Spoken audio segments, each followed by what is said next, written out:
আমার ভাইয়েরা, দোস্ত আহবাব, মা প্রতিদিন সকালে একবার, বিকেলে একবার, দুপুরে একবার আল্লাহর উপর থেকে সাট এটার লইয়া নাকের সাথে লাগায়। কিসের সাথে লাগায়? নাকের সাথে লাগায়। তো ছোট্ট মেয়ে একটা আছে 7 বছরের মেয়েটা কয়, আম্মু তুমি কোনো পাগল নেই, কোনো বাইয়া যাওয়ার সময় গায়ের থেকে খুলি শার্ট এটা রাখে গেছে আল্লাহর উপর, এটার ভিতরে বাইয়ার ঘামের গন্ধ না, তুমি প্রতিদিন 3বার এটার নাকের সাথে লাগাও কেন? মাই কয়, বাবারে তুই বুঝবি না, আমার নারী ছেড়াধন, আমার নারী ছেড়াধন, আমার কলিজার টুকরা, এই ঘামের গন্ধ এগুলা তোদের কাছে খারাপ লাগে, কিন্তু আমার কাছে মেশক আম্বরের মতো লাগে।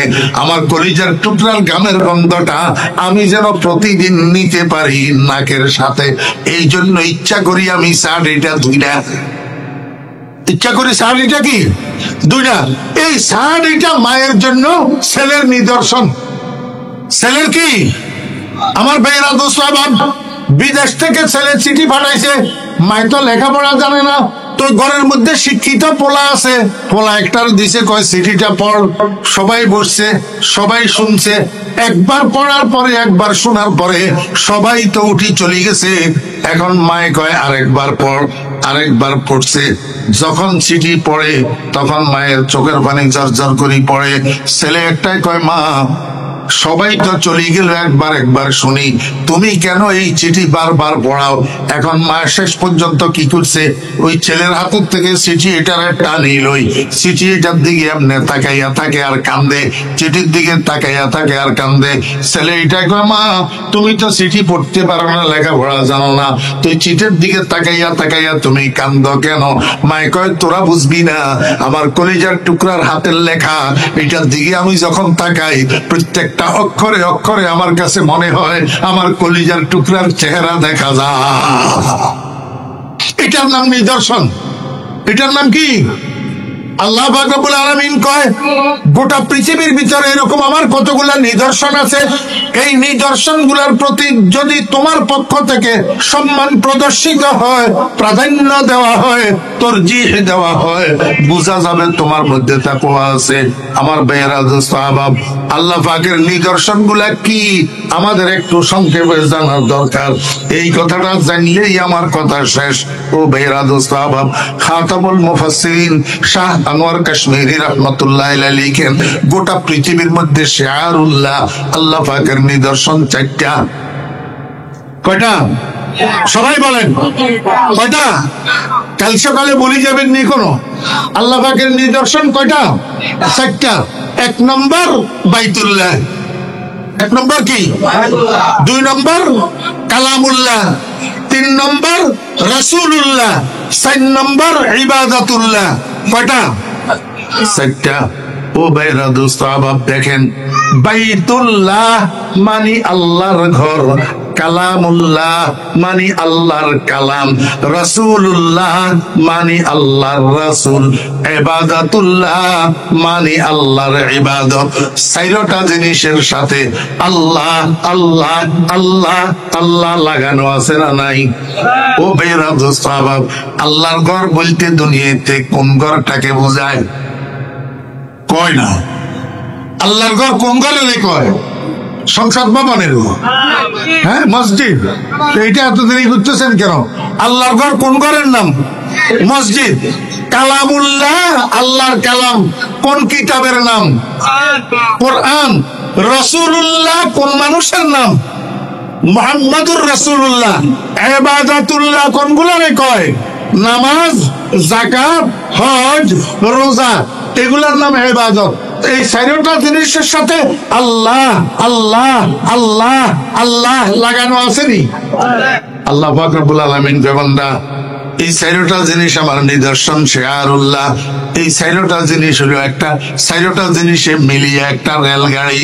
এই রেলগাড়ির ডাব্বা হলো 4টা। 4টা ডাব্বার সাথে মহাশক্তিশালী একটা ইঞ্জিন লাগানো আছে। আল্লাহ কি লাগানো আছে? আমার ভাইয়েরা, দোস্ত আহবাব, বর্তনী রেল স্টেশনের থেকে একটা রেল ডাকা যাবে, কোন রেলটা ঢাকা যাবে?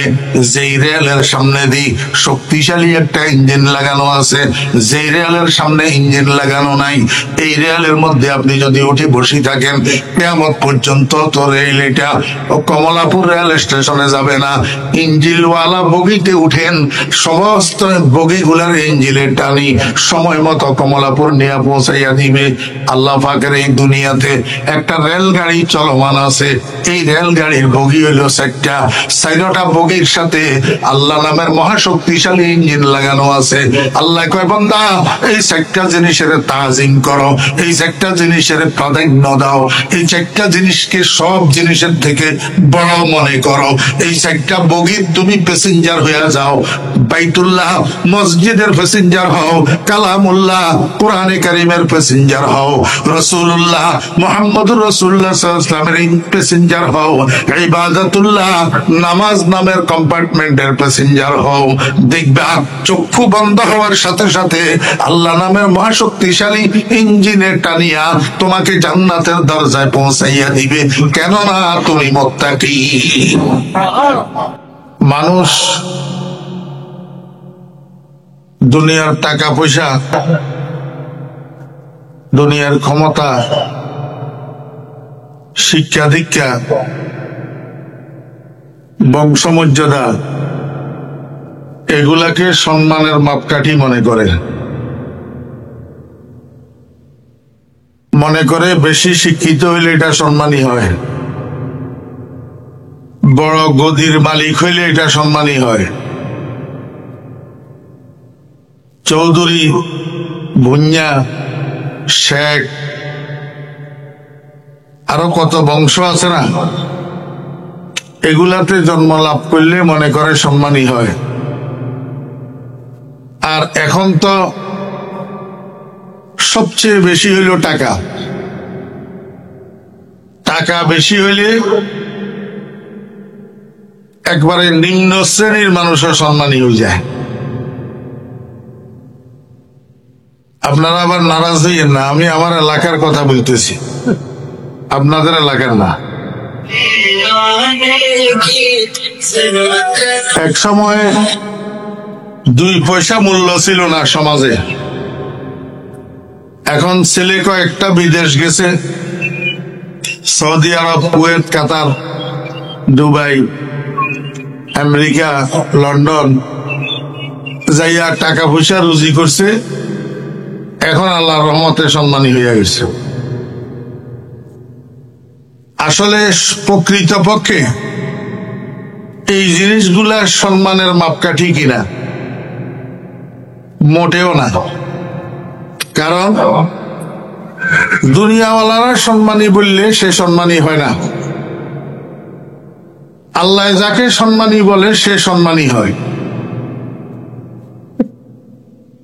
আল্লাহর কাছে যিনি সম্মানী উনি আসলে সম্মানী। দুনিয়াওয়ালাদের কাছে সম্মানী হইলে আজকে আছে সম্মান, কালকে নাই।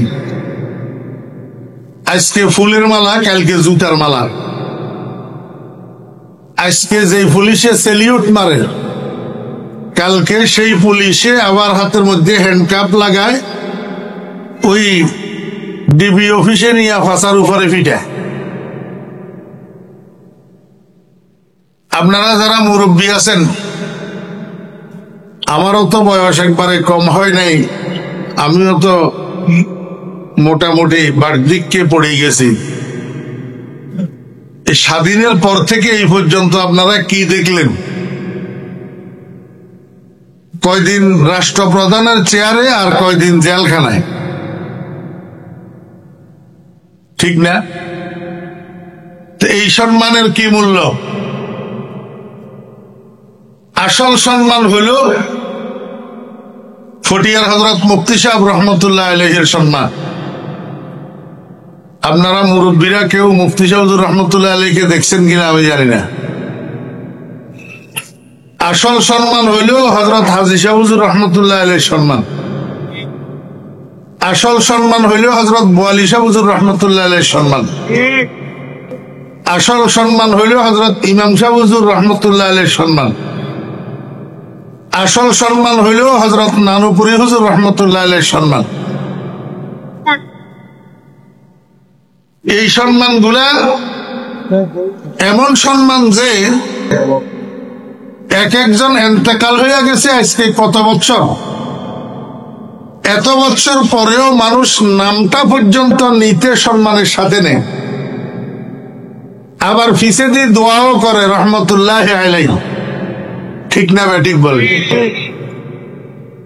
কি কারণে হইল এই সম্মান? টাকার কারণে, বংশমর্যাদার কারণে, দুনিয়ার ডিগ্রির কারণে না, ক্ষমতার কারণে না।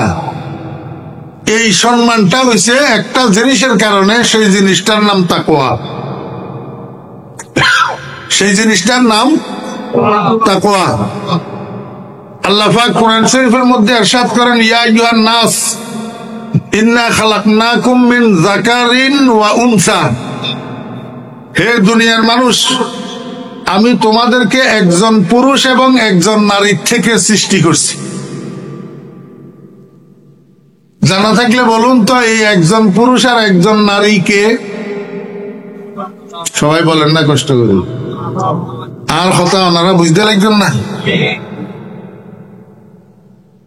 একজন পুরুষ হযরত আদম আলাইহিস সালাম, আর একজন নারী হযরতে হাওয়া আলাইহিস সালাম। আল্লাহ পাক বলেন, সারা দুনিয়ার মানুষকে আমি এই দুইজন মানুষের থেকে বানাইছি। ওয়াজআলনাকুম শুউবান ওয়া কাবাইলা, এবং আমি তোমাদেরকে বিভিন্ন গোত্রে, বিভিন্ন শাখা প্রশাখায় বিভক্ত করে দিছি। লিতাআরাফু, তোমাদের পারস্পরিক একজন আরেকজনের পরিচয় পাইতে যেন সহজ হয়। এই জন্য আল্লাহ পাক গোটা পৃথিবীর মাটিকে বিভক্ত করে দিয়েছেন। একটার নাম এশিয়া, আরেকটার নাম অস্ট্রেলিয়া, আরেকটার নাম ইউরোপ, আরেকটার নাম আফ্রিকা, আরেকটার নাম আমেরিকা। 5 ভাগে ভাগ করছে না? এবার এশিয়া যেটা, সেটাকে আবার কয়েক ভাগে ভাগ করছে। এক ভাগের নাম ইন্ডিয়া, এক ভাগের নাম পাকিস্তান, এক ভাগের নাম বাংলাদেশ, এক ভাগের নাম সৌদি আরব, এক ভাগের নাম কাতার, এক ভাগের নাম কুয়েত। এইভাবে এশিয়াটারে আবার কতগুলা খন্ডে ভাগ করে দিছে। এর মধ্যে যেই ভাগের নাম বাংলাদেশ, এই ভাগের আবার কয়েকটা ভাগ করছে। এক ভাগের নাম চট্টগ্রাম, এক ভাগের নাম ঢাকা, এক ভাগের নাম খুলনা, এক ভাগের নাম রাজশাহী, এক ভাগের নাম সিলেট। ভাগ করছে না? এবার দেখেন, চট্টগ্রাম যেটা, সেটারে আবার কয়েক ভাগে ভাগ করে দিচ্ছে।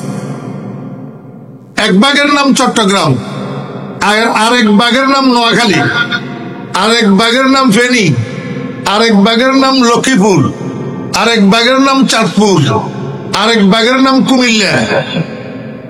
এই পুরাটা চট্টগ্রাম বিভাগ। এবার চট্টগ্রাম বিভাগের সদর ডিস্ট্রিক্ট যেটা, সেটা হলো চট্টগ্রাম। এই চট্টগ্রামের আবার আল্লাহ পাক রব্বুল আলামিন 2 ভাগে ভাগ করে রেখেছে। একটা হলো চট্টগ্রাম শহরের দক্ষিণ, আর একটা চট্টগ্রাম শহরের উত্তর। দক্ষিণ চট্টগ্রাম আর উত্তর চট্টগ্রাম ভাষায় ব্যবধান আছে না নাই? জি, ওনারা কি হন, গজ্জে না গরিগে? গজ্জে না গরিগে? ওনারা কি হন, ফোয়াশা না ফোয়ানসোয়ান? তাহলে ফোয়ানসোয়ান কন্যা মানুষ চট্টগ্রামত নাই, গরিগে কন্যা মানুষ চট্টগ্রামত নাই। তাহলে মূল ডিস্ট্রিক্ট চট্টগ্রামের মধ্যেও ভাষার ব্যবধান আছে না নাই? মূল ডিস্ট্রিক্ট নোয়াখালীর ভিতরেও ভাষার ব্যবধান আছে। সিলেটের ভিতরে একটা সিলেটের ভিতরে 10 রকমের ভাষা আছে। আপনারা জানেন না, আমি জানি।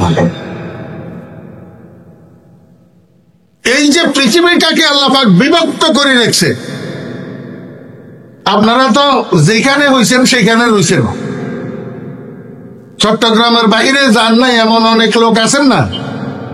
আমি আপনাদের দোয়ার বরকতে বাংলাদেশের বাইরে আরো 10টা-12টা রাষ্ট্র সফর করেছি।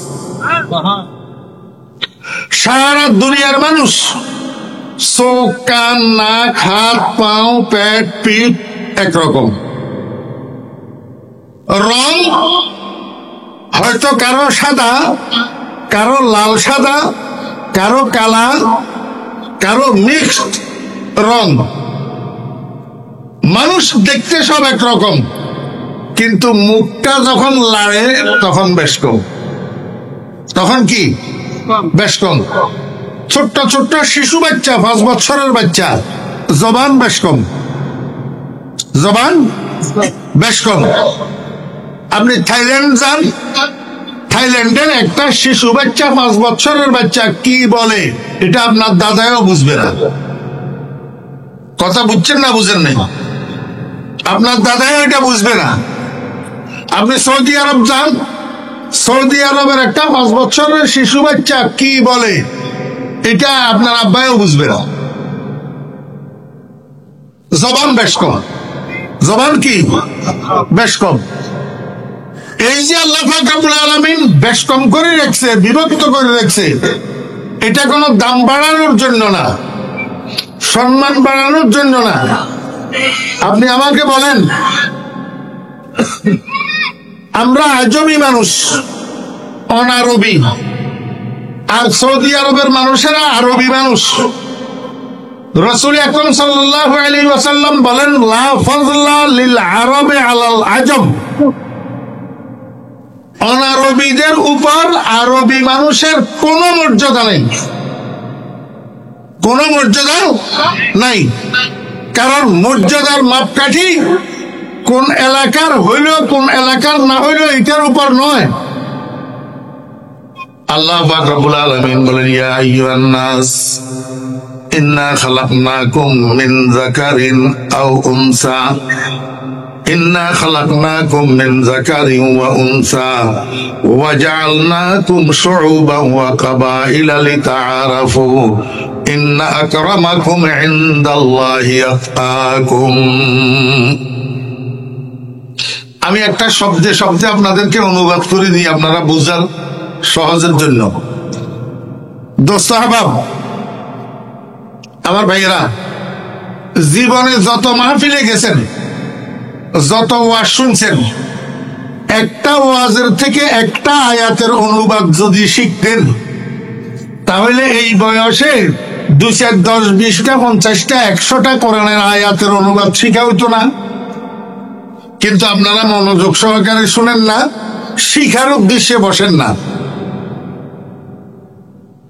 এখন আমি অনুবাদ করে দিতেছি, এটাকে মরণ পর্যন্ত স্মরণ রাখবেন। ইন্না আকরামাকুম, নিশ্চয় তোমাদের মধ্যে অধিক সম্মানী, তোমাদের মধ্যে অধিক সম্মানী, ইনদাল্লাহি, আল্লাহর নিকট। তাহলে বোঝা যায় দুনিয়ার মানুষের কাছে সম্মানী হইলেও কোনো লাভ নাই, অসম্মানী হইলেও কোনো ক্ষতি নাই। আসল সম্মানের মালিক কে? সম্মান দে কে? সম্মান নে কে? তুইজ্জু মান তাশা ওয়া তুযিল্লু মান তাশা।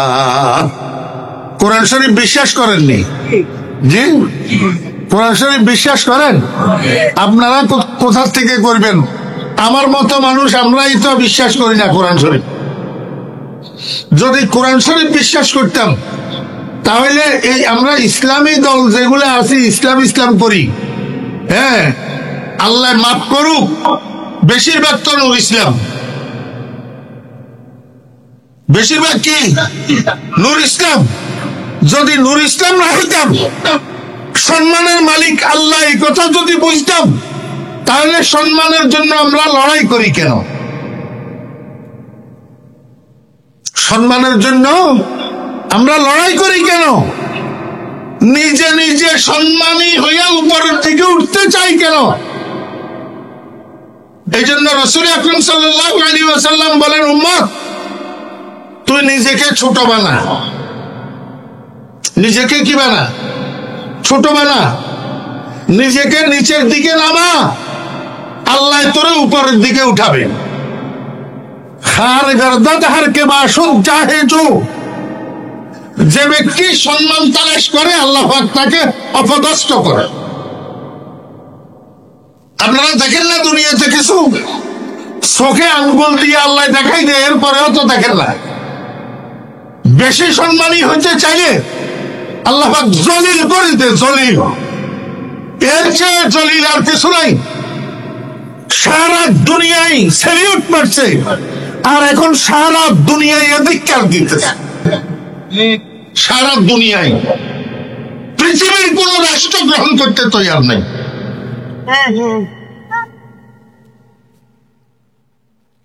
খার গর্দত হার কে বাসুদ চাহে হায়দার আদর করবে আদর গাহে জো।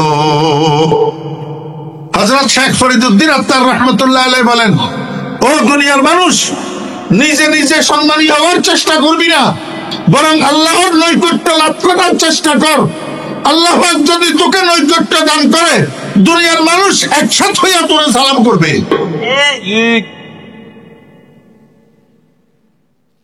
আমরা তো নিজে নিজে সম্মানী হতে চাই, বেশি সম্মানী হতে চাই, এই জন্য আল্লাহ পাক এমন অসম্মান করি দে, সারা দুনিয়ায় ধিক্কার দে। সম্মান দেওয়ার মালিক কে? আল্লাহ। এই জন্য প্রকৃত সম্মানী ওই মানুষ যে আল্লাহর কাছে সম্মানী। আল্লাহর কাছে কি সম্মানী? আল্লাহর কাছে যার সম্মান নাই, সারা দুনিয়ার মানুষের সেলিউট দিলে 2 পয়সার মূল্য নাই। আল্লাহ পাক রব্বুল আলামিন বলেন, ইন্না আকরামাকুম ইনদাল্লাহ, নিশ্চয় তোমাদের মধ্যে সবচেয়ে বেশি সম্মানী আল্লাহর নিকট কে? আত্মাকুম, আত্মাকুম, যে তোমাদের মধ্যে বেশি মুত্তাকি, যে তোমাদের মধ্যে বড় মুত্তাকি, যার তাকওয়া যত বেশি সে আল্লাহর কাছে তত বেশি সম্মানী। কথা বুঝছেন না বুঝেন নাই? এইবার আমারে একটু বলেন, এই পৃথিবীতে আল্লাহ পাক মানুষ বানাইছে 2 জনের থেকে, আদম আর হাওয়া। তাহলে যত মানুষ আছে সব এই 2 জনের সন্তান, ঠিক না ভাই? ঠিক। এখন এই 2 জনের যত সন্তান আছে, সব সন্তানের মধ্যে সবচেয়ে সম্মানী সন্তানকে? আদমের যত সন্তান, আদম থেকে এই পর্যন্ত দুনিয়াতে আসছে এবং কিয়ামত পর্যন্ত আসবে, এই শত সহস্র কোটি আদম সন্তানের মধ্যে সবচেয়ে বড় সম্মানী কে? সকলের জানা নাই না? قال النبي صلى الله عليه وسلم انا سيد ولد ادم ولا فخر। আল্লাহর হাবিব জনাব রাসূলুল্লাহ সাল্লাল্লাহু আলাইহি ওয়াসাল্লাম বলেন, আমার উম্মতেরা, আদম আলাইহিস সালামের যত আওলাদ দুনিয়াতে আসছে এবং আসবে, এই সমস্ত আদম সন্তানদের সরদার আমি মুহাম্মদুর রাসূলুল্লাহ সাল্লাল্লাহু আলাইহি ওয়াসাল্লাম। এই জন্য আমার কোনো অহংকার নাই। আমারে আল্লাহ পাক আদম সন্তানদের সরদার বানাইছে, এই জন্য আমার কোনো কি নাই, অহংকার নাই। কেন? এই আদম সন্তানদের সরদার হওয়া এটা আমার হাতে না, আমি নিজে নিজে হই নাই। আল্লাহ পাক দয়া করি মেহেরবানি করি আমারে বানাইছে, এই জন্য আলহামদুলিল্লাহ, আল্লাহ পাকের শুকর, আমার কোনো অহংকার নাই। আমরা তো একটু চুনি ফুটি, একটু থেকে একটু হইতে পারলেই অহংকার শুরু করে দিই, এই জন্য আল্লাহ নিচের দিকে নামায়। আমি একবারে দলমত নির্বিশেষে বলতেছি, দিনের লাইনে বলেন আর দুনিয়ার লাইনে বলেন, যেই অহংকার করে আল্লাহ পাক সারা দুনিয়ার মানুষের তিরস্কারের পাত্র বানাই দেন। দিনের লাইনে বলেন আর দুনিয়ার লাইনে বলেন, এলেমের লাইনে বলেন আর মালের লাইনে বলেন, আমলের লাইনে বলেন আর ক্ষমতার লাইনে বলেন, যেই মানুষ এমনা সামান্য থেকে সামান্য অহংকার আসে, আল্লাহ পাক তারে জলিল বানাই দেয়, রসওয়া বানাই দেয়।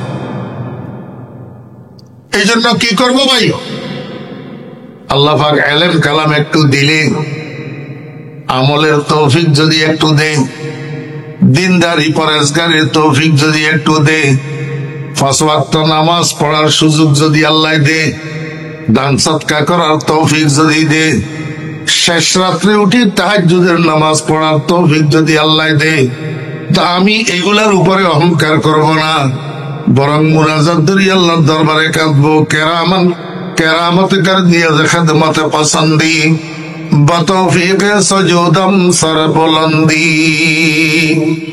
ইয়া আল্লাহ, আমার মতো কত মানুষ রাত ব্যাপী হাফ ছাড়িয়া ছাড়িয়া ঘুমায়, নামাজ পড়ার তৌফিক হয় না। আমার মতো একটা গোলামকে তুমি ঘুম থেকে জাগাইলা, ঠান্ডা পানি দিয়া উজু করাইলা, তাহাজ্জুদের মুসল্লা দাঁড় করাইলা, আমার এই কপালটাকে তোমার দরবারে সেজদা দেওয়াইয়া তুমি যে দামি বানাই দিলা, এটা তোমার মেহেরবানি, আমার কোনো কাবিলিয়ত নাই। কেরামত কর দিয়া খেদমত পসন্দি, বতৌফিক সজুদম সর বুলন্দি। আল্লাহু আকবার। তা আমাকে একটু বুঝে থাকলে বলেন, ও মুরব্বিয়ানে কেরাম, ও যুবক ভাইয়েরা, সম্মানের আসল কাজ কোনটা? বুঝছেন না বুঝেন নাই? বলেন না। তাকওয়া। সম্মানের আসল কাজ কোনটা? তাকওয়া। মানুষ আল্লাহর কাছে দামি হয়, আল্লাহর কাছে সম্মানী হয় কিসের দ্বারা? তাকওয়ার দ্বারা। আমি খুব লম্বা কথা বলবো না, সর্বোচ্চ 1 ঘন্টা, এর মধ্যে 25 মিনিট চলে গেছে, আর 35 মিনিট আল্লাহ যদি তৌফিক দে, আর 35 মিনিট, এর মধ্যে আমি আমার কথা শেষ করার চেষ্টা করব ইনশাআল্লাহ। এই জন্য সংক্ষেপে সংক্ষেপে বলতেছি, আপনাদের কাছে অনুরোধ একটু মনোযোগ সহকারে শুনবেন। রাজি আছেন তো সবাই? ইনশাআল্লাহ। ইনশাআল্লাহ। প্রথম কথা, সম্মানের কাজ কি? অমনোযোগী হইলে হবে না ভাই, মোবাইল নিয়ে ব্যস্ত না, বয়ানের দিকে খেয়াল আছে। সম্মানের কাজ কি? তাকওয়া। যার কাছে তাকওয়া থাকে তাকে মুত্তাকি বলে। তাকে কি বলে? মুত্তাকি বলে। যার কাছে তাকওয়া থাকে তাকে কি বলে? সবাই বলেন, যার কাছে তাকওয়া থাকে তাকে মুত্তাকি বলে। তাকে কি বলে? মুত্তাকি বলে। এখন সবচেয়ে বড় সম্মানী, সবচেয়ে বড় মুত্তাকি, সবচেয়ে বড় সম্মানী, সবচেয়ে বড় মুত্তাকি। এই দোস্ত, ডিস্টার্ব না করি, তোমরা সহ বসি বয়ান শুনো। ঘরের মেজদান ফরে খায়, অবাগা বিদেশে বেড়ায়, এইলা নহন চাই। বিয়াগুন বইও, তোরা আয়োজক যারা আছো বিয়াগুন বয়ানত বইও, বয়ান শুনো। সম্মানের কাজ কি? যার কাছে তাকওয়া থাকে তার নাম কি? যে যত বড় মুত্তাকি তত বড়, কয় না, যে যত বড় মুত্তাকি তত বড়, সবাই বলেন, যে যত বড় মুত্তাকি তত বড় সম্মানী। এখন আপনারা তো ব্যবসা কারে কয় বুঝেন, এই জন্য ব্যবসায়ী কারে কয় এটাও বুঝেন, রাজনীতি কারে কয় এটা বুঝেন, এই জন্য রাজনৈতিক কর্মী নেতা কারে কয় এটাও বুঝেন। এখন তাকওয়া কারে কয় এটা বুঝেন না, এই জন্য মুত্তাকি কারে কয় এটাও বুঝেন না। তাকওয়া কাকে বলে? তাকওয়া কোন জিনিসের নাম? সংক্ষেপে, এটা তো কোনো ক্লাস না। যদি আপনি মাদ্রাসার উপরের জামাতের ছাত্রদের ক্লাস করেন, সেখানে তাকওয়ার তাশরীহ, বিশ্লেষণ আরেক রকম হবে। কিন্তু আমার সামনে আপনারা যারা বসা আছেন, আপনারা ম্যাক্সিমাম মাদ্রাসায় না পড়া মানুষ। আমাকে আপনাদেরকে তাকওয়া বুঝাইতে হবে, আপনারা যেভাবে বুঝেন সেভাবে। সহজ কথা, তাকওয়া বলা হয় একটা মোহাব্বত মিশ্রিত ভয়। মনে থাকবেনি, তাকওয়া কাকে বলে? মোহাব্বত মিশ্রিত ভয়, এটাকে তাকওয়া বলে। আমি আপনাদেরকে বুঝাই দিতেছি। স্ত্রী স্বামীদেরকে মহব্বত করে, করে কি করে না? ছেলে বাপেরে মহব্বত করে, করে কি করে না? ছাত্র শিক্ষকের মহব্বত করে, করে কি করে না? দোকানের কর্মচারী দোকানের মালিকের মহব্বত করে, করে কি করে না? কিন্তু দুনিয়ার মানুষ সাপেরে ভয় করে, মহব্বত করে না। সাপেরে কি করে? ভয় করে, মহব্বত করে না। তাহলে বোঝা গেল একটা ভয় আর একটা মহব্বত, একটা ভয় আর একটা কি মহব্বত। আল্লাহু আকবার। যেখানে শুধু ভয় মহব্বত নাই, সেটাই মানুষের দূরে সরায়। মানুষের কি করায়? দূরে সরায়। আপনারা সাপ দেখলে সামনের দিকে জায়গা আগাই আনেননি না, ভয়ে ভাগেন। তাহলে যেখানে মহব্বত নাই, শুধু ভয়, এই ভয়ে মানুষের কি করে? দূরে সরায়।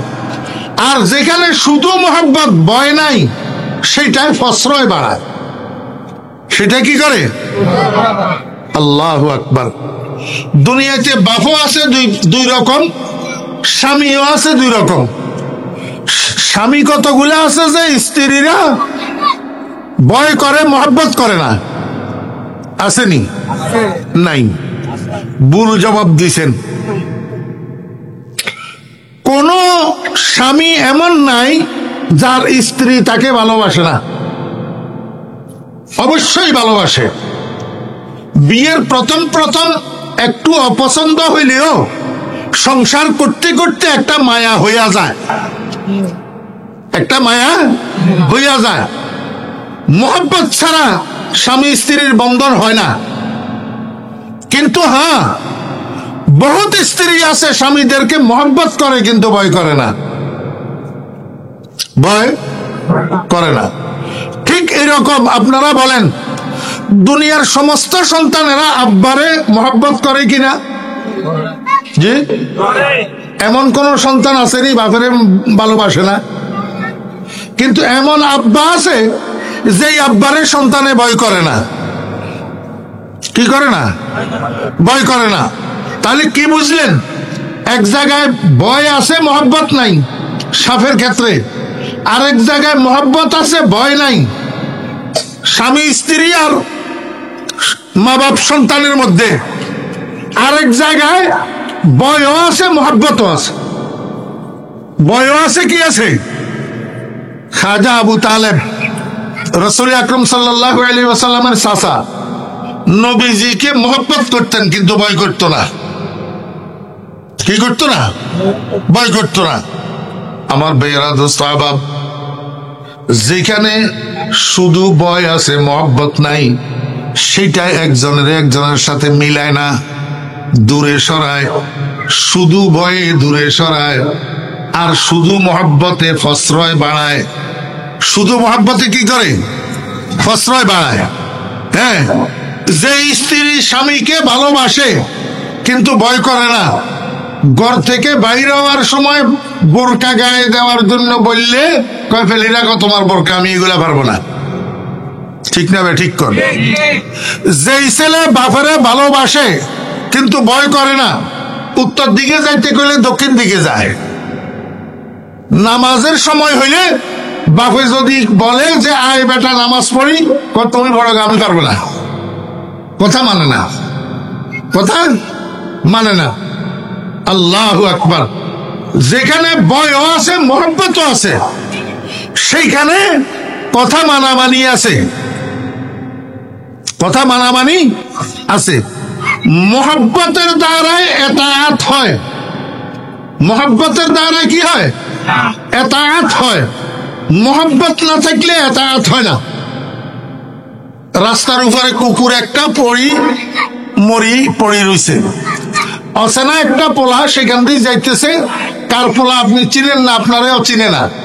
আপনি যদি পোলাইটারে বলেন যে কুকুরটার গলায় একটা রশি লাগাই ওই সামনে খালের মধ্যে নিয়ে ফেলে দিও, পোলাইটে করবো কাজ। কিন্তু একটু পরে আপনার জন্ম দেওয়া ছেলে অথবা আপনার একটা সাগরিদকে আপনি যদি বলেন, বাবারে এই কুকুরটা এখানে ফসে গেলে মানুষ কষ্ট পাবে দুর্গন্ধে, এটার গলায় একটা রশি লাগাই সামনে খালে নিয়ে একটু ফেলিতে তো কাজটা করবে কি করবে না? কারণ কি, আগের পোলাটার অন্তরের মধ্যে আপনার জন্য মহব্বত নাই, এই জন্য এতায়াত করে নাই, হুকুম পালন করে নাই। পরের পোলাটার অন্তরের মধ্যে আপনার মহব্বত আছে, এই জন্য এতায়াত করছে, হুকুম পালন করছে। কথা বুঝছেন না বুঝেন নাই?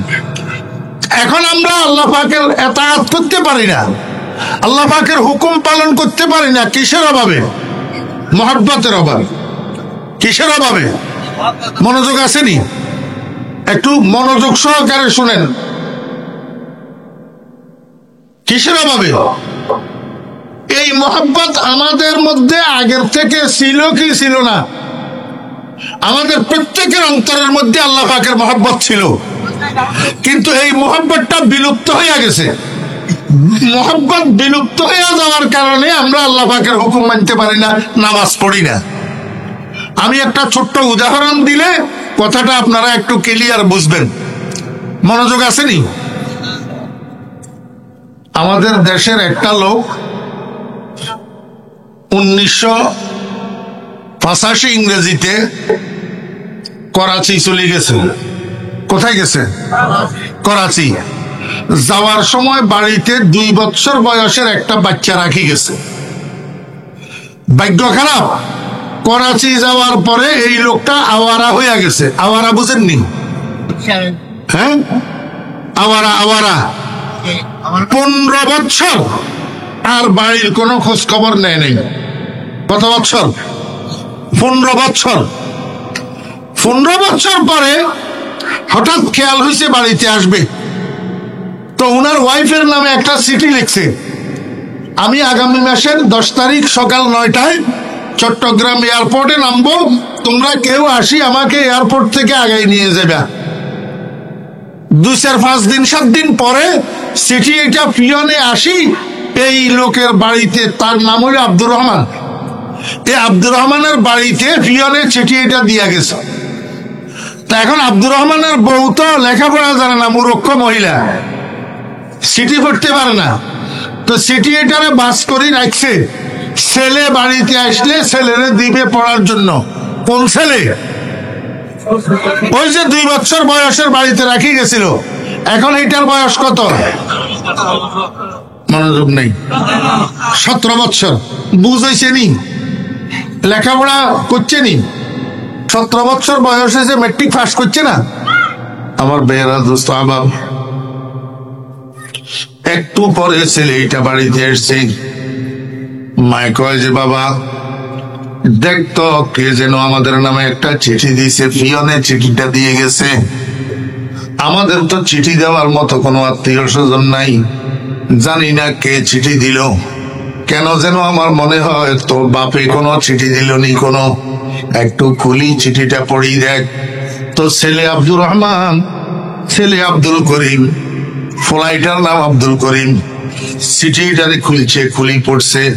পড়ি কয় মা তুমি ঠিকই বলছো, আব্বার চিঠি। মাই কয় এত বছর পরে তোর আব্বার শুভ বুদ্ধির উদয় হইল কেন?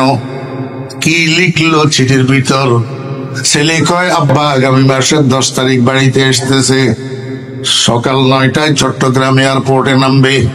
চিঠির মধ্যে লিখছে কেউ না কেউ যাইয়া আব্বাকে আগাই আনার জন্য। মায় কয় যে বেটা কেউ না কেউ যাবে কেন? তুই সন্তান, আল্লাহর রহমতে এখন বড় হইছ, উপযুক্ত হইছ, তুই নিজে এয়ারপোর্টে যাইয়া তোর আব্বাকে আগাই নিয়ে আসবি। ছেলে কয় মা আমি আব্বাকে আগাই নিয়ে আসবো কিভাবে? আমিও তো আব্বাকে চিনবো না, আব্বাও আমাকে চিনবে না, কিভাবে আব্বাকে আগাই নিয়ে আসবো?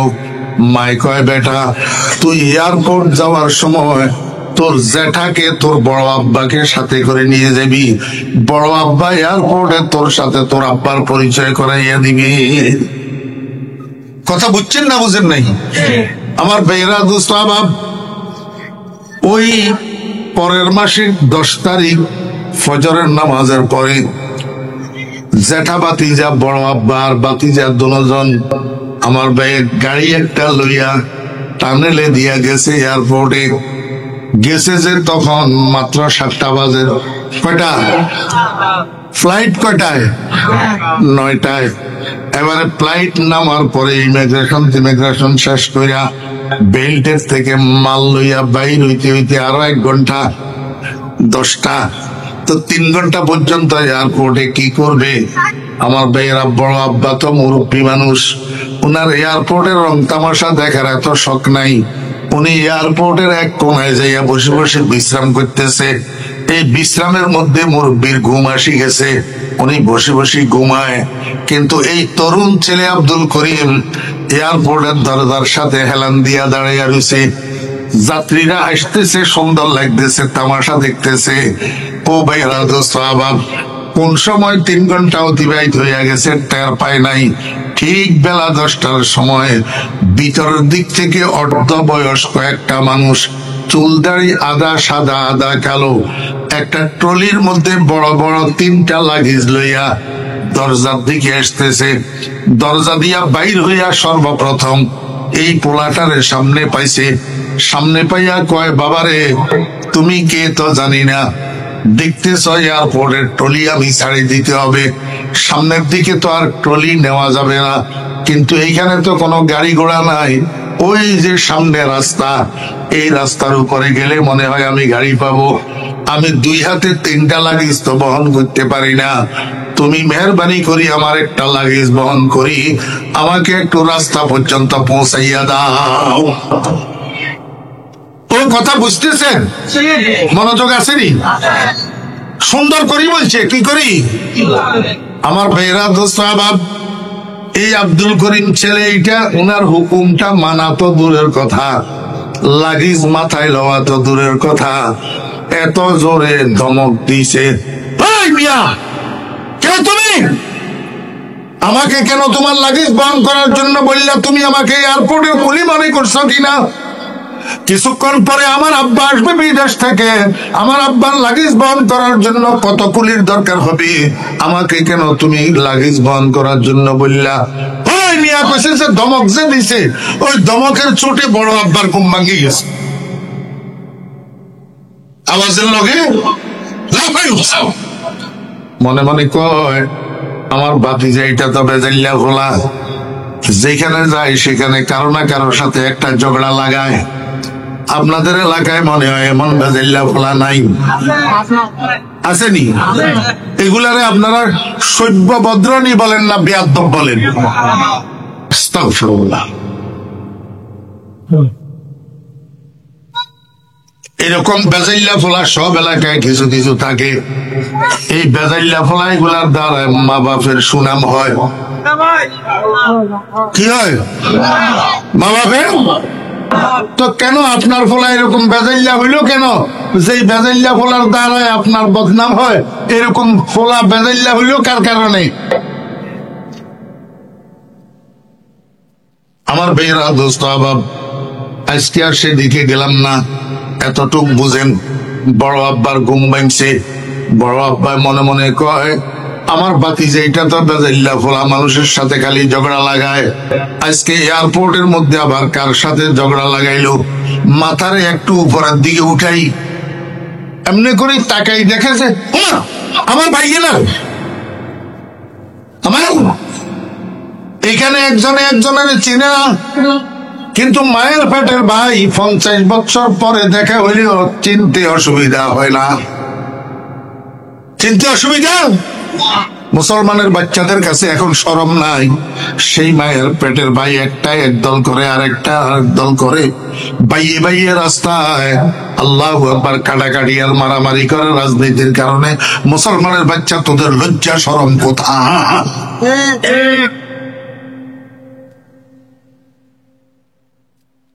আমার ভাইরা, দোস্ত আবাব, যখন মাথা উঠে দেখছে আমার ভাই বসার থেকে উঠে মুরব্বি দিছে দৌড়, দৌড়াইয়া ভাইয়ের সামনে যখন আসছে, 2 ভাই, এক ভাই আরেক ভাইকে চিনতে অসুবিধা হয় নাই। দুজন একজন আরেকজনকে জড়াইয়া ধরছে, কলাকলি করছে, কুশল বিনিময় করছে। কোলাকুলির পরে, কুশল বিনিময়ের পরে যখন এক ভাই আরেক ভাইকে চাইছে, তখন বড় ভাই আব্দুর রহিম ছোট ভাই আব্দুর রহমানের কয়, ও আব্দুর রহমান, তোর সামনে যেই ছেলেটা দাঁড়ানো আছে, এইটাকে তো তুই চিনতে পারিস নাই, কারণ তুই যাওয়ার সময় এটা ছোট ছিল। তুই বাড়িতে তোর কলিজার টুকরা যে আব্দুল করিম রেখে গিয়েছিলি 2 বৎসরের, এটা তোর ছেলে আব্দুল করিম। এবার বাতিজার দিকে ঘুরছে, বাতিজারে কয়, বাতিজা কারে ধমক দিতেছ তুই, কার সাথে চিল্লাইতেছ? এটাই তো তোর আব্বা, আমার ছোট ভাই, যার সাথে পরিচয় করাই দেওয়ার জন্য আমি এত দূর কষ্ট করে এয়ারপোর্টে আসলাম। এটাই তো আমার ছোট ভাই, তোর আব্বা। দেশেরই পরিচয় করাই।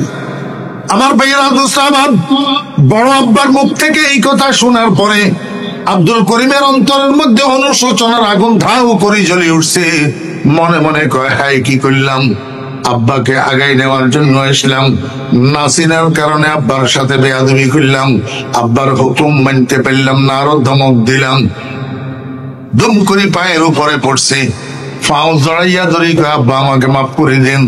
বাপের 2 বাহু ধরি উপরের দিকে উঠে বুকের সাথে লাগাইয়া লইছে, বাবা তোর জন্যই তো আমার 15 বছর পরে এখানে আসা, তোর উপরে কেমনে আমি মনে কষ্ট নিই, তোর কারণেই তো আবার আমার দেশে আসা। বুকের সাথে লাগাইয়া কয়, আব্বা কোনো অসুবিধা নাই।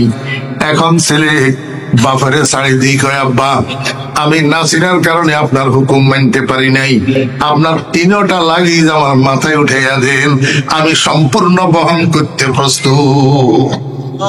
দেখছেন নি তামাশা? 5 মিনিটের ব্যবধান, 5 মিনিট আগে একটা লাগেজ বহন করতে অস্বীকৃতি জানাইলো, হুকুম মানল না। 5 মিনিট পরে এখন হুকুম মানতে প্রস্তুত, বরং বেশি পরিমাণে, 3টা লাগেজ আমার মাথায় উঠাইয়া দেন। কারণটা কি? এরা বাপ বেটা দুজনের অন্তরে একজনের জন্য আরেকজনের মহব্বত ছিল কিনা? কথা কয় না, মহব্বত ছিল কিনা? যদি মহব্বত না থাকতো তো করাচি থেকে চট্টগ্রাম এয়ারপোর্টে আব্বাকে কিসে টানিয়েছে? কয় না? আমার ভাইয়েরা, দোস্ত আহবাবেরা, আপনাদের এই গ্রাম থেকে ছেলেটাকে চট্টগ্রাম এয়ারপোর্টে কিসে টানে নিছে? রিশতায়ে এদার গর্দনম মাফগন্দা দোস্ত, রিশতায়ে এদার গর্দনম মাফগন্দা দোস্ত, মি বরাদ হার যাকে খাতের খায়ুস। ও বেরা, দোস্ত আহবাবেরা, আজকের মাহফিলে আপনারা যারা উপস্থিত হয়েছেন, এই শামিয়ানার নিচে যারা বসছেন, আপনাদেরকে এখানে কিসে টানিয়েছে? কিসে টানিয়েছে? রিশতায়ে এদার গর্দনম মাফগন্দা দোস্ত, মি বরাদ হার যাকে খাতের খায়ুস। আমি খোদার কসম করি কইলাম, আপনারা কেউ এখানে গায়ের জোরে আসতে পারেন নাই, টাকার জোরে আসতে পারেন নাই, ক্ষমতার জোরে আসতে পারেন নাই। আপনাদের গলার মধ্যে আল্লাহ পাক রব্বুল আলামিন একটা মহব্বতের রশি লাগাইছে। এই মহব্বতের রশি দিয়া টানিয়া আহকামুল হাকিমিন আপনাদেরকে এখানে নিয়ে আসছে। ও ভাইরা, দোস্ত আহবাব, 5 ওয়াক্ত নামাজ পড়ার জন্য মসজিদে কারা যায়?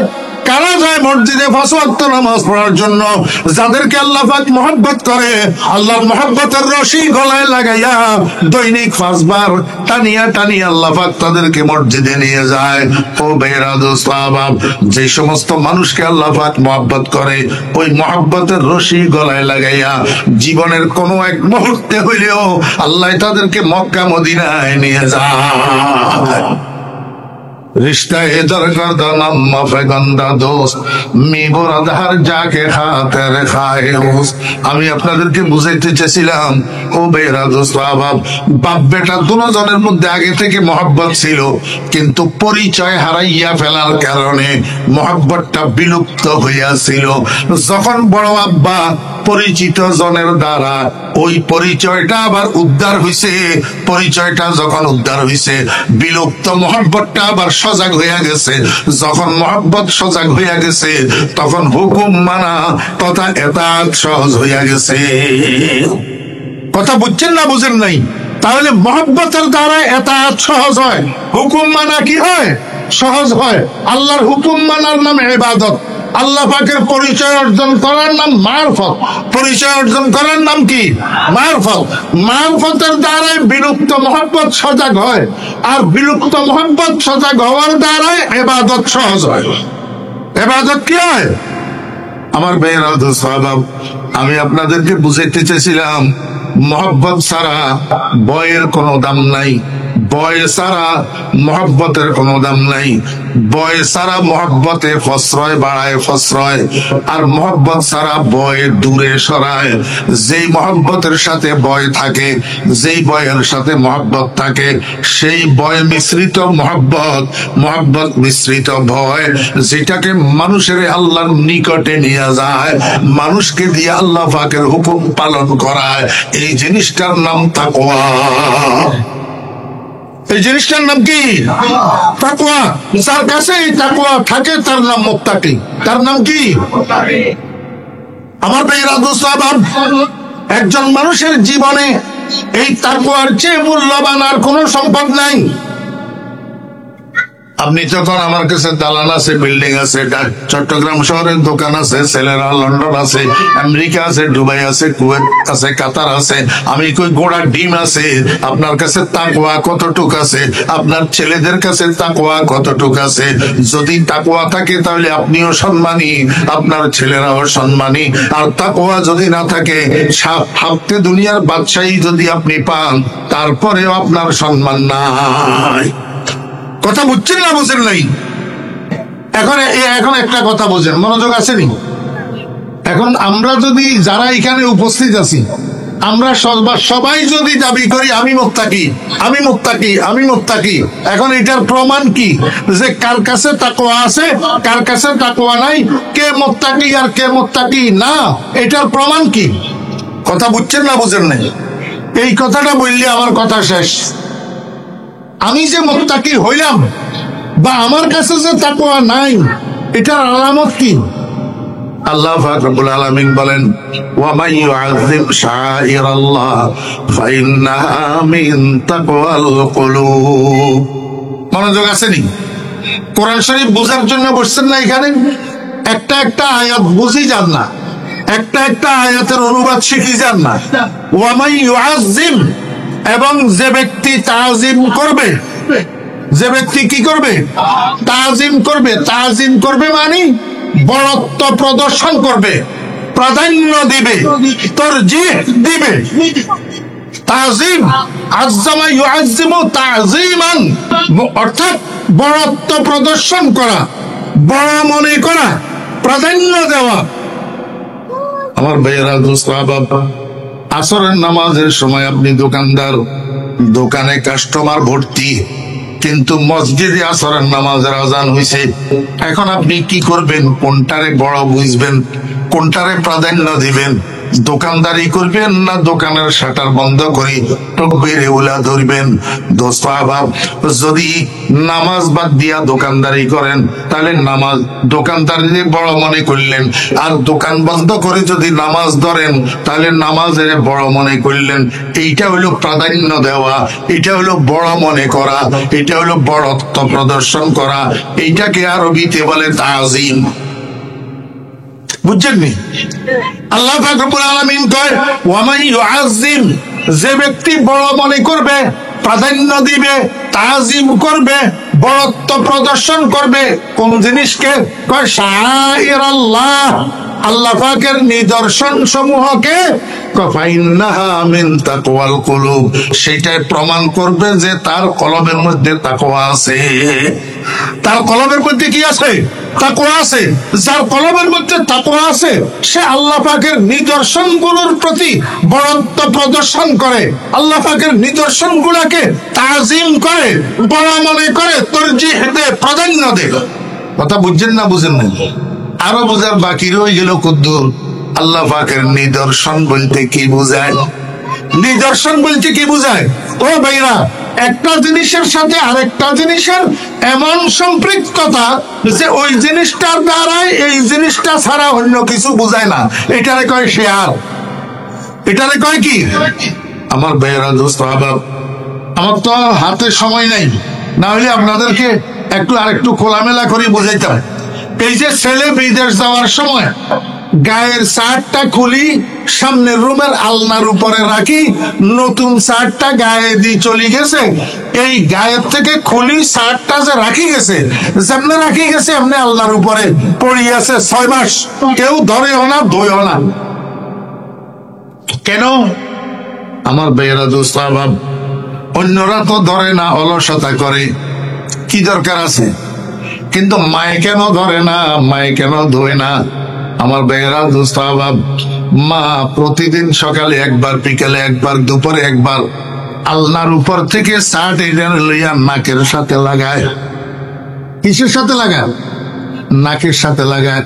তো ছোট্ট মেয়ে একটা আছে 7 বছরের মেয়েটা কয়, আম্মু তুমি কোনো পাগল নেই, কোনো বাইয়া যাওয়ার সময় গায়ের থেকে খুলি শার্ট এটা রাখে গেছে আল্লাহর উপর, এটার ভিতরে ভাইয়ার ঘামের গন্ধ না, তুমি প্রতিদিন 3 বার এটার নাকের সাথে লাগাও কেন?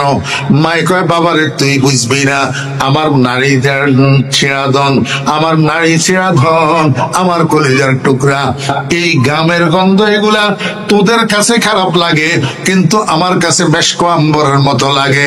আমার কলিজার টুকরার ঘামের গন্ধটা আমি যেন প্রতিদিন নিতে পারি নাকের সাথে, এই জন্য ইচ্ছা করি আমি শাড়িটা ধুই না, ইচ্ছা করি শাড়িটা কি ধুই না। এই শাড়িটা মায়ের জন্য ছেলের নিদর্শন। ছেলের কি? আমার ভাইয়েরা দোস্ত আবাব, বিদেশ থেকে ছেলে চিঠি পাঠাইছে, মায় তো লেখাপড়া জানে না, তো ঘরের মধ্যে শিক্ষিত পোলা আছে, পোলা একটার দিছে, কয় চিঠিটা পড়। সবাই বসছে, সবাই শুনছে, একবার পড়ার পরে, একবার শোনার পরে সবাই তো উঠি চলে গেছে। এখন মায় কয় আরেকবার পড়, আরেকবার পড়ছে। যখন চিঠি পড়ে তখন মায়ের চোখের পানি ঝরঝর করে পড়ে। ছেলে একটাই কয়, মা সবাই তো চলে গেল, একবার একবার শুনি, তুমি কেন এই চিঠি বারবার পড়াও? এখন মা শেষ পর্যন্ত কি করছে, ওই ছেলের হাতের থেকে চিঠি এটার টানি লই, চিঠি এটার দিকে এমনি তাকাইয়া থাকে আর কান্দে, চিঠির দিকে তাকাইয়া থাকে আর কান্দে। ছেলে এটা কয়, মা তুমি তো চিঠি পড়তে পারো না, লেখাপড়া জানো না, তুই চিঠির দিকে তাকাইয়া তাকাইয়া তুমি কান্দ কেন? মায় কয়, তোরা বুঝবি না, আমার কলিজার টুকরার হাতের লেখা, এটার দিকে আমি যখন তাকাই প্রত্যেকটা অক্ষরে অক্ষরে আমার কাছে মনে হয় আমার কলিজার টুকরার চেহারা দেখা যায়। এটার নাম নিদর্শন। এটার নাম কি? আল্লাহ পাক রব্বুল আলামিন কয়, গোটা পৃথিবীর ভিতরে এরকম আমার কতগুলা নিদর্শন আছে, এই নিদর্শন গুলার প্রতি যদি তোমার পক্ষ থেকে সম্মান প্রদর্শিত হয়, প্রাধান্য দেওয়া হয়, তরজিহ দেওয়া হয়, বোঝা যাবে তোমার মধ্যে তাকওয়া আছে। আমার ভাইয়েরা দোস্ত আহবাব, আল্লাহ পাকের নিদর্শন গুলা কি আমাদের একটু সংক্ষেপে জানার দরকার। এই কথাটা জানলেই আমার কথা শেষ। ও ভাইয়েরা দোস্ত আহবাব, খাতামুল মুফাসসিরিন শাহ আনোয়ার কাশ্মীরি রাহমাতুল্লাহ আলাইহি লিখেন, গোটা পৃথিবীর মধ্যে শিআরুল্লাহ আল্লাহ পাকের নিদর্শন 4টা। কয়টা? সবাই বলেন কয়টা? কাল সকালে বলে যাবেন নি কোনো। আল্লাহ পাকের নিদর্শন কয়টা? 4টা। 1 নম্বর বাইতুল্লাহ, 1 নম্বর কি? 2 নম্বর কালামুল্লাহ, 3 নম্বর রাসূলুল্লাহ, 4 নম্বর ইবাদাতুল্লাহ। কয়টা? 4টা। ও ভাইরা দোস্ত আহবাব, দেখেন, বাইতুল্লাহ মানে আল্লাহর ঘর, কালামুল্লাহ মানে আল্লাহর কালাম, রাসূলুল্লাহ মানে আল্লাহর রাসূল, ইবাদাতুল্লাহ মানে আল্লাহর ইবাদত। 4টা জিনিসের সাথে আল্লাহ আল্লাহ আল্লাহ আল্লাহ লাগানো আছে না নাই? ও ভাইরা দোস্ত আহবাব, আল্লাহর ঘর বলতে দুনিয়াতে কোন ঘরটাকে বোঝায়? কয় না। আল্লাহর ঘর কোন ঘরে কয়? সংসদ ভবনের ঘর, হ্যাঁ, মসজিদ। এইটা এত দেরি করতেছেন কেন? আল্লাহর ঘর কোন ঘরের নাম? মসজিদ। কালামুল্লাহ আল্লাহর কালাম কোন কিতাবের নাম? কোরআন। রাসূলুল্লাহ কোন মানুষের নাম? মুহাম্মাদুর রাসূলুল্লাহ। ইবাদাতুল্লাহ কোনগুলারে কয়? নামাজ, যাকাত, হজ, রোজা, এগুলার নাম ইবাদত।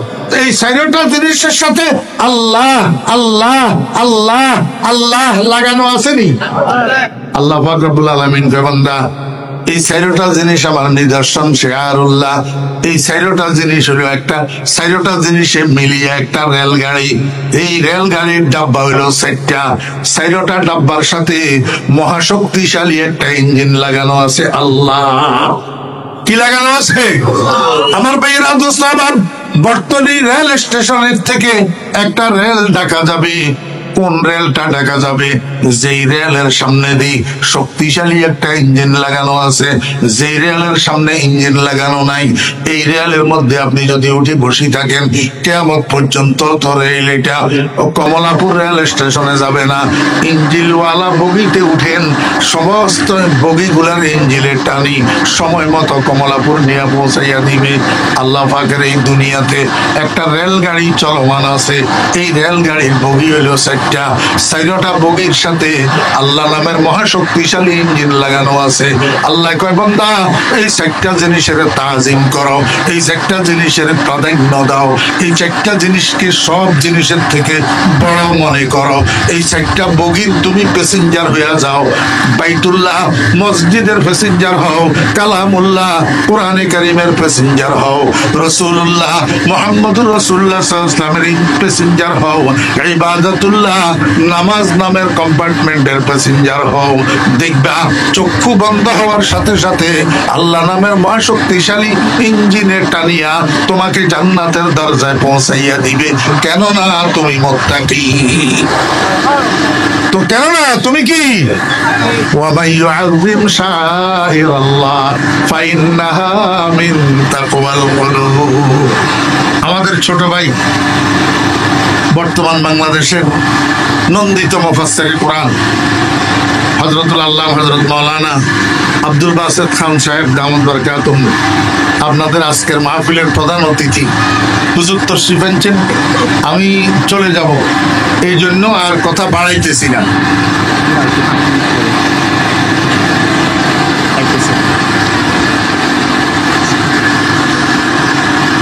আসার সাথে সাথে দেখে উঠতে পারি, আমি তো 9:30 পর্যন্ত বলছি।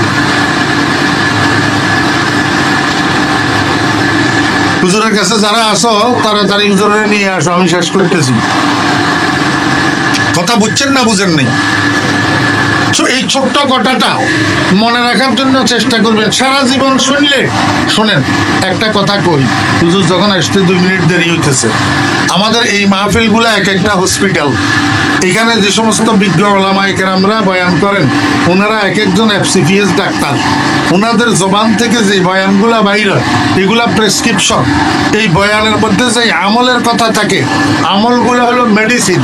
আপনি বড় একজন প্রফেসরের কাছে গেলেন, 1000 টাকা ফিস দিয়া প্রেসক্রিপশন একটা করাইলেন, কিন্তু ফার্মেসিতে গেলেন না, ঔষধ খরিদ করলেন না, রোগের চিকিৎসা হবে? কখনো হবে না। ফার্মেসিতে গেলেন, ঔষধ খরিদ করলেন, কিন্তু সেবন করলেন না, বালিশের নিচে ঔষধগুলা রাখে দিলেন, রোগের চিকিৎসা হবে? আচ্ছা, সেবন করলেন, ডাক্তারে 4টা ট্যাবলেট দিছে, বলছে প্রতিটা ট্যাবলেট 3 বেলা খাইবা, সকাল দুপুর বিকাল। তা আপনি কি করলেন? সকালেও খেলেন না, দুপুরেও খেলেন না, রাত্রে 3, 4, 12টা ট্যাবলেট একসাথে মারি দিলেন। রোগ কমবে না বাড়বে? ঠিক তো দ্রুপ। সারা জীবন ওয়াজ শুনবেন, যদি মেডিসিন সেবন না করেন তাহলে রোগের চিকিৎসা কি হবে না? এই জন্য বাবারা ভাইয়েরা, এই 4টা শেয়ারুল্লাহর কথা বললাম, আল্লাহ পাকের নিদর্শন। এই 4টা জিনিসের সাথে সম্পর্ক রাখলে তো মুত্তাকি হওয়া যাবে। মুত্তাকি হতে পারলে দুনিয়াতেও সম্মানী, আখিরাতেও কি সম্মানী। এই 4টা জিনিসের একটা হলো, 1 নম্বর হলো মসজিদ। মসজিদের প্যাসেঞ্জার হওয়ার, মসজিদকে তাজিম করার অন্যতম উপায় হলো 5 ওয়াক্ত নামাজে মসজিদে হাজিরা দেওয়া। 5 ওয়াক্ত নামাজে মসজিদে কি দেওয়া? আমার ভাইয়েরা, দোস্ত আহবাব, মুসলমানের সন্তানেরা, অন্য যাই কিছু হইতেছে হোক, কিন্তু একজন মুসলমানের সন্তান হিসাবে আমি আপনাকে অনুরোধ করব, আপনি যেই বয়সের মুসলমান হন না কেন, আল্লাহর ওয়াস্তে 5 ওয়াক্ত নামাজ বাদ দিবেন না। কারণ নামাজ হলো লিকুল্লি শাইইন আলামুন ওয়া আলামুল ঈমানে আস-সালাত। মুসলমান আর হিন্দু ডিভাইডার হইল নামাজ। ডিভাইডার কি? নামাজ। একজন নামাজি মানুষের কপালটা মুসলমান, নাকটা মুসলমান, চোখটা মুসলমান, মুখটা মুসলমান, হাতটা মুসলমান, হাঁটুগুলা মুসলমান, পাগুলা মুসলমান। কারণ এই অঙ্গগুলা নামাজি মানুষের এই অঙ্গগুলা সিজদা দেয়। এই অঙ্গগুলা কি করে? সিজদা দেয়। এই জন্য সবগুলা অঙ্গ মুসলমান। আর একজন বেনামাজির কপালটা হিন্দু, নাকটা হিন্দু, চোখটা হিন্দু, মুখটা হিন্দু, হাতটা হিন্দু, হাঁটুগুলা হিন্দু, পাগুলা হিন্দু। কেন? বেনামাজির অঙ্গগুলায় সিজদা দেয় না। যে সিজদা দেয় সে মুসলমান, যে সিজদা দেয় না সে হিন্দু। একজন বেনামাজি নামে মুসলমান কিন্তু তার সর্বাঙ্গ হিন্দু। সর্বাঙ্গ কি? হিন্দু। এই জন্য আল্লাহর ওয়াস্তে যেই কাজে থাকেন, এই শিক্ষিত, অশিক্ষিত, ইংরেজি শিক্ষিত, আরবি শিক্ষিত, রাজনীতি করেন, রাজনীতি না করেন, আপনি যেই হন না কেন, আল্লাহর ওয়াস্তে 5 ওয়াক্ত নামাজ পড়বেন। মুসলমানের ছেলে নামাজ ছাড়া কোনো অবস্থায় মুসলমান হওয়া যাবে না। এই জন্য নামাজ পড়লে তো মসজিদের সাথে সম্পর্ক হবে। আমার ভাইয়েরা, দোস্ত আহবাব, যারা কোরআন শরীফের তেলাওয়াত জানেন না, কোরআন শরীফের তেলাওয়াত শিখার জন্য চেষ্টা করবেন। ভাইয়েরা, দোস্ত আহবাবেরা, কোরআন শরীফের তেলাওয়াত শিখবে, কোরআন শরীফের তেলাওয়াত জানবে। মুসলমানের পোলা, ড্যাডার পোলা কোরআন শরীফ জানে না। মনোযোগ আসেনি? ওনারা মেহমান ওয়াজ শোনার জন্য আসতেছে, বসতেছে, আপনারা ওনাদের দিকে তাকায় রয়েছেন, কোনো মৌলভী সাহেব এটাও থাকেন। আপনাদের এলাকায় হিন্দু আসেনি? একটা হিন্দুর ছেলের রমেশ নাম, ভেতরে যাইয়া বলেন না, এরে রমেশ, এই কুল হু আল্লাহু আহাদ সূরাটা আমার একটু মুখস্থ শোনাতো। পারবনি? জি। একটা মুসলমানের ছেলেরে জিজ্ঞাসা করেন, মুসলমানের ছেলের সাথে সাথে আপনাকে শোনাই দিবে কুল হু আল্লাহু আহাদ আল্লাহুস সামাদ লাম ইয়ালিদ ওয়া লাম ইউলাদ ওয়া লাম ইয়াকুল লাহু কুফুয়ান আহাদ। কথা বুঝছেন না বুঝেন নাই? আল্লাহু আকবার। তাহলে মুসলমান আর হিন্দুর মধ্যে ডিভাইডেড হইল কি? মুসলমানে কোরআন জানে, হিন্দুয়ে কোরআন জানে না। মুসলমানের বাচ্চা, তুমি যদি দেখি কোরআন শরীফ তেলাওয়াত করতে না পারো, এই যে রমজান মাস গেল, রমজান মাসের মধ্যে তোমার ভাগ্যে কোরআন তেলাওয়াত যদি না জুটে, তো আমাকে একটু বলো না, তোমার মধ্যে আর রমেশের মধ্যে পার্থক্য হইল কি? এই জন্য কোরআনের তেলাওয়াত শিখবা যারা জানো না। আর যারা জানো, প্রতিদিন অল্প হইলেও কিছু না কিছু কোরআন শরীফের তেলাওয়াত করবা। আল্লাহু আকবার। আমার ভাইরা, দোস্ত আহবাব, তাহলে আপনার সম্পর্ক হবে কিসের সাথে? আল্লাহ কালামুল্লাহর সাথে। রাসূল আকরাম সাল্লাল্লাহু আলাইহি ওয়াসাল্লামের সুন্নতগুলোর উপরে আমল করার জন্য চেষ্টা করবেন। রাসূলের সুন্নতের উপরে যদি আমল করেন, তাহলে রাসূলের সাথে আপনার সম্পর্ক হবে। ও ভাইরা, দোস্ত আহবাব, আল্লাহ পাকের ইবাদতগুলোর সাথে যদি সম্পর্ক করেন, তাহলে ইবাদতগুলোর সাথে সম্পর্ক হবে। এই 4টা ভোগের সাথে সম্পর্ক হলে আপনার কলবের তাকওয়া প্রমাণিত হবে। কলবের তাকওয়া যদি প্রমাণিত হয়, আল্লাহর রহমতে ঠিকানা হবে জান্নাত। আল্লাহ পাক আমাদেরকে আমল করার তৌফিক দান করেন। হুজুর আসার আগ পর্যন্ত মসজিদের ইমাম সাহেব হুজুর আপনাদের সামনে এই কিছু কথা বলবেন। সবাই বসেন। আসসালামু আলাইকুম ওয়া রাহমাতুল্লাহি ওয়া বারাকাতুহু।